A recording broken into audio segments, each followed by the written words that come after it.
L'âge de raison de Françoise Do. À partir de 7 ans. Épisode 4.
Encore des gouttes de transpiration.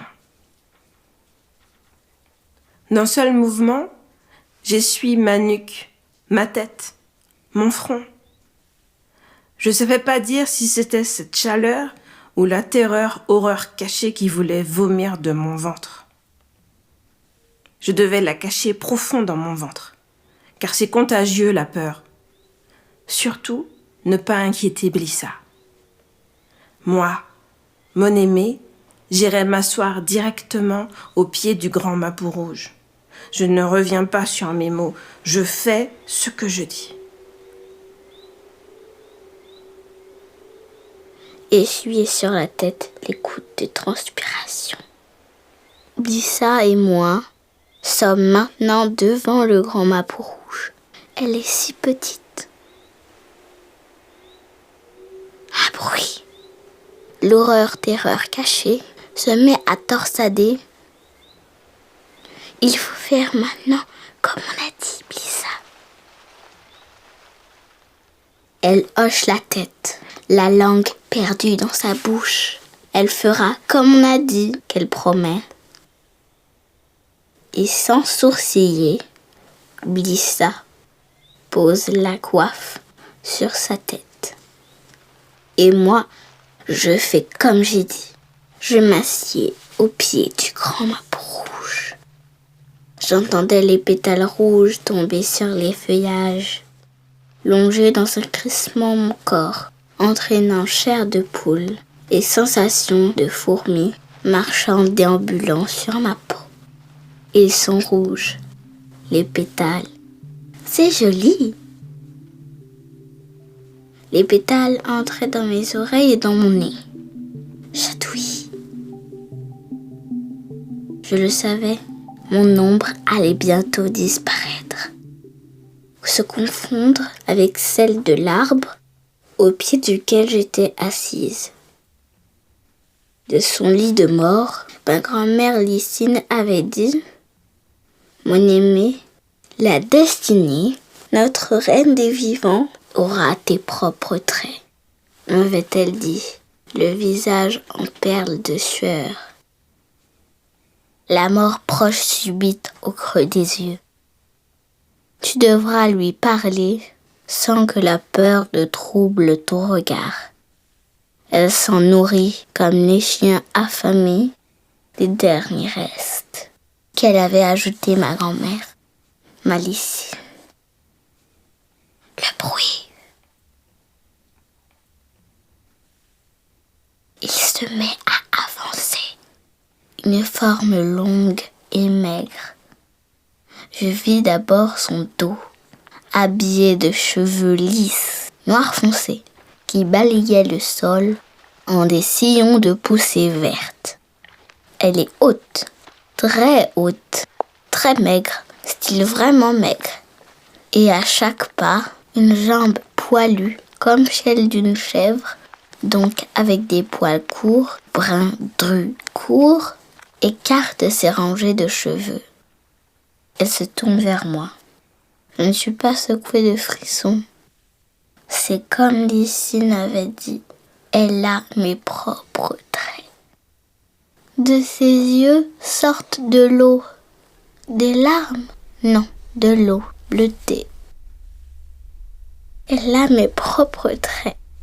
Sauf que ses orbites sont comme des trous béants, noirs plus que profonds.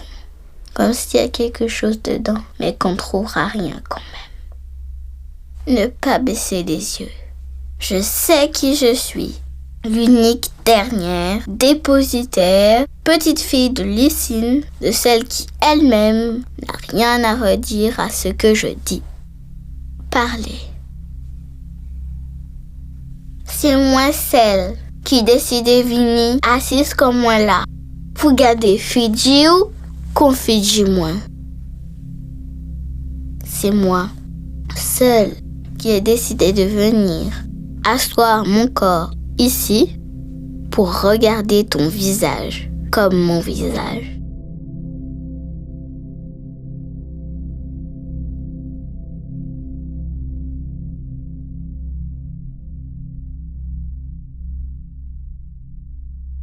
Depuis le matin, tous la regardaient avec horreur, terreur dans les yeux, parce qu'elle l'avait fait.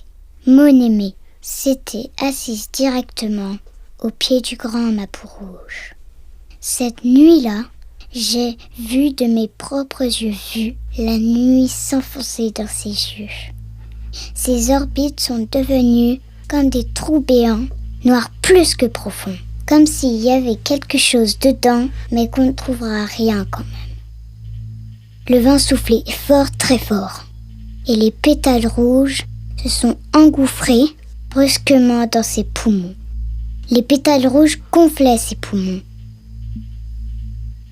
Attrapé par le vent, son corps s'est élevé lentement vers la canopée du ciel, jusqu'aux dernières feuilles, entre la terre et le ciel.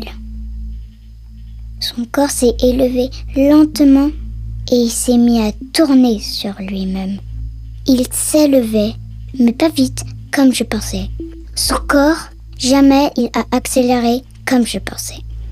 J'imaginais un instant que son corps tourbillonnant allait se mettre à accélérer, mais non. Tout s'est fait lentement. C'était lumineux, joli. Puis les lucioles sont tombées par terre, une à une, mortes de leur unique nuit de vie.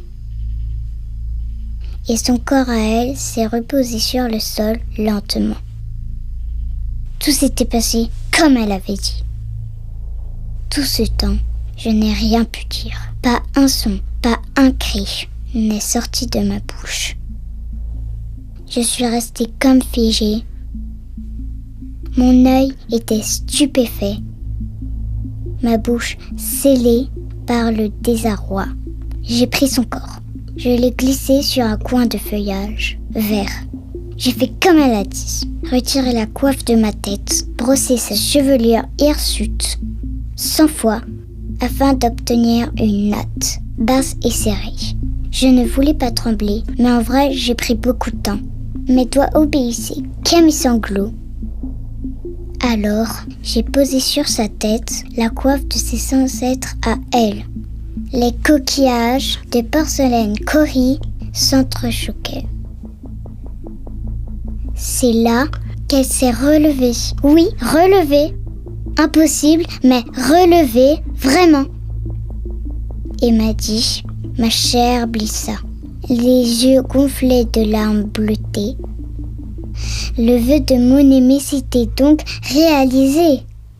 Dans ce petit corps qui n'était plus le sien, siégeait désormais l'âme de notre Lysine. Et le vide créé en moi est devenu grand, grand, très grand. J'ai perdu mes mots. J'ai rendu ma langue. Elle m'a pris la main et nous sommes rentrés. C'était les mêmes doigts, mais pas ceux de mon aimée. C'était la même chaleur que quand elle posait la main sur moi, mais c'était pas elle. Je ne disais rien. Je la regardais juste. Oui, depuis le matin, tous la regardaient, parce que revenue à eux, elle n'était plus elle. Ils la regardaient avec la terreur, car elle l'a fait. Elle, mon aimée, celle qui ne revient pas sur sa parole. Petite fille de Lycine. Ses yeux étaient noirs, plus que profonds, vides, comme s'il y avait quelque chose dedans, mais qu'il n'y avait rien quand même. J'ai imaginé qu'il pouvait y avoir à nouveau quelque chose dedans. J'ai 6 ans et je sais qu'on ne meurt pas de présenter son visage à la destinée, que la peur se nourrit de notre volonté, comme les chiens enragés des derniers restes. J'ai 6 ans, bientôt 7, et je connais mon vœu le plus cher. Je me suis mise à courir vers le bord de la mer. Je me suis arrêtée là. J'ai ouvert la bouche. J'ai ouvert la bouche pour parler et lancer au courant mon vœu le plus cher. Retrouver mon aimé.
L'âge de raison, un texte de Françoise Do, interprété par Françoise Do, Jade Follin, Gabrielle Marie-Rose, réalisation Marcel Jean-Baptiste, mixage Pierre-Emmanuel Mériot, sur une musique originale de Marron Gani.